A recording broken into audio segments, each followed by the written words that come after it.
fourth place up for grabs, it was a golden opportunity for Sydney University to climb up the ladder when they hosted Gold Coast at Blacktown. But the Swans had other ideas, keeping it a low-scoring contest in the first quarter when both sides managed only one goal apiece. Opportunity for the Suns' first goal, and it is a good kick. Josh Hall put the Suns in front early in the second as the two sides traded blows for most of the term. Improves the angle, and he's kicked a goal, Josh Hall. 2 goals in a row from Nick Winmar and Lewis Stevenson saw the students wrestle back the momentum early in the third, but again the Suns hit back. Peter Wright kicks from 40 metres, bullseye to snakebite. They kicked 3 in a row to take an 8-point lead into the final term. With the match in the balance, it was inaccurate kicking at goal which became the students' undoing. They kicked 5 consecutive behinds in the first 11 minutes of the final term before Peter Wright delivered a killer blow at the other end. 25 metres out, right footer, keeps it nice and low, straight, direct. There's nothing not to like about that. Wright kicked the only 2 goals of the final term, taking his tally to 6 for the match as the Suns triumphed by 15 points.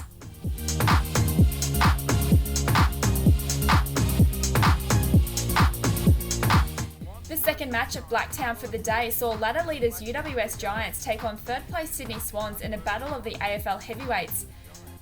Although the contest proved anything but, with the Giants showing no mercy against the depleted Swans outfit. UWS dominated the contest from the opening bounce, piling on 6 goals to 1 in the first quarter. But the Giants intercept this kick. Danger for the Swans. It wasn't marked, but it was taken beautifully by Jared Pickett. The pain continued after the break as the Giants found another 8 goals, with James Rose's major at the 29-minute mark the only highlight in front of goal for the Swans. It didn't get any easier for Sydney after the main break as the floodgates opened for the Giants with a further 16 unanswered goals. Here's Addison, good hands. And around on the left foot here, this could go through with a nice bounce. It certainly has. Jed Lamb and Sam Reid combined for 15 goals for the match, with Jake Barrett and Josh Kelly racking up over 40 possessions each in the 183-point thumping.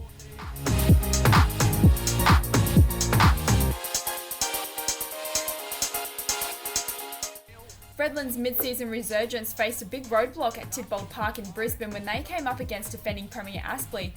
With a few experienced players back in the side from last time they met, the Bombers went into the match confident of solidifying a place inside the top 6. But the Hornets wasted no time making their presence felt, jumping out to a 4-goal lead at quarter time by taking their chances in attack. Sainsbury comes in for goal. Looks good off the boot. Eddie Sainsbury was causing headaches early and had 4 goals on the board in the second before young halfback Josh Wagner floated forward to make his mark. Beautiful handball. De Wagner goes inside forward 50, can shoot for goals and have it up on it, it does! It took some class for Josh Smith to finally break the drought for the home side, much to the delight of supporters. Michael's in the goal square, but he doesn't need him, and that is... I'm not sure if that's a Bronx cheer. They made slight inroads in the third when Adrian Williams provided a rare highlight up forward. It was Adrian Williams, and that's a beautiful mark. He had the sit, but you still got to take him in the jukes, and he could. But Sainsbury soon had his 6th for the game, and when midfielder Reece Toy played on from a free kick, the margin blew out to 52 points at the last break. Advantage is paid, and going into the open goal is Reece Toy. Sainsbury finished with 7 goals for the game and another dominant performance from star midfielder Matthew Payne with 35 disposals and 11 clearances steered the Hornets to a 73-point victory.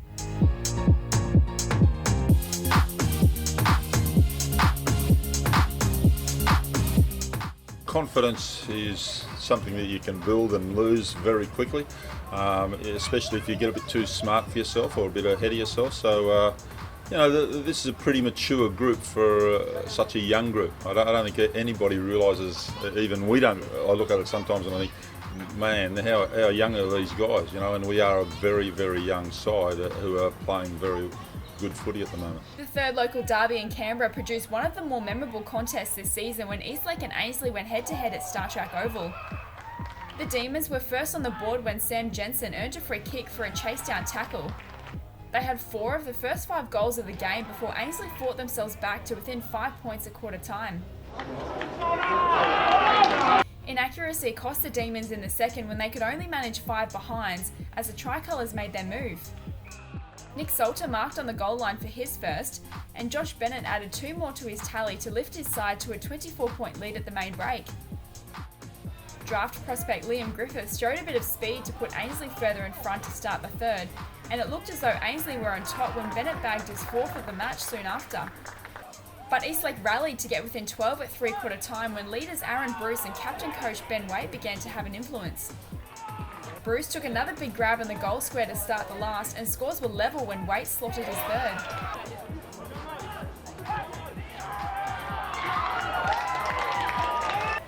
The Demons were 9 points clear when Matt Channon goaled at the 19-minute mark, but a superb effort from Jesse Manton levelled the scores once more. In the final frantic moments, Eastlake's Kirk Mann had a shot to win the match after the siren.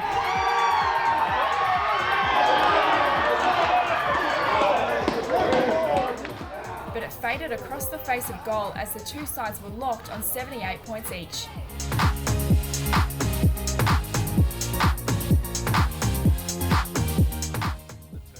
The last match of the round saw NT Thunder battle Brisbane in a curtain raiser to the Melbourne and West Coast AFL clash at TIO Stadium.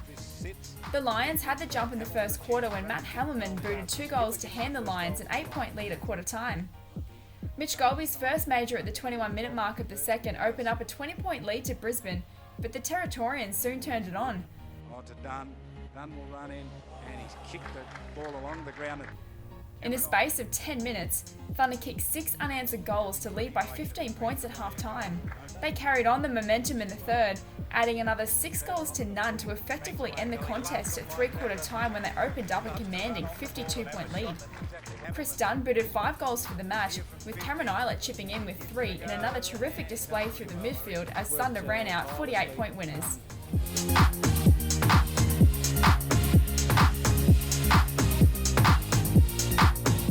The victory lifts the Territorians into third place on the ladder behind the UWS Giants and Aspley, who both received healthy percentage boosts.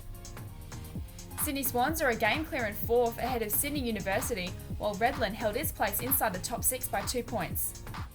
To next week's games, and Eastlake will host Sydney University in Canberra, Southport will battle Gold Coast at Fankhauser Reserve, and Ainsley travels to Darwin to take on NT Thunder.